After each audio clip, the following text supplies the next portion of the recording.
ক্ষুধা লিখেছেন শ্রদ্ধেয় ছোট কাকা শহীদুল হক। চারিদিকে শুনতে পাচ্ছি কিসের যেন আর্তনাদ, কিসের যেন হাহুতাশ। শুধু একটাই শব্দ, ক্ষুধা।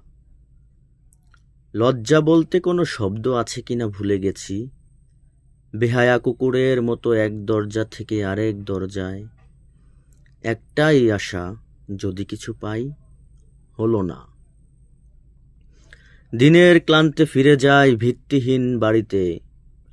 মেয়ে জিজ্ঞেস করে, বাবা মিলেছে কি কিছু? বাবার মৌনতা দেখে রুদ্ধস্বরে বলে, জন্ম দেওয়ার সময় একবারও কি খেয়াল পড়েনি ভবিষ্যতের কথা? বিধাতা, জন্ম নাও দিতে পারতে এ বাংলায়। যদি জন্ম দিতে ওই সাদা চামড়ার দেশে, তবে রেহাই পেতাম এই অভিশপ্ত জীবন থেকে।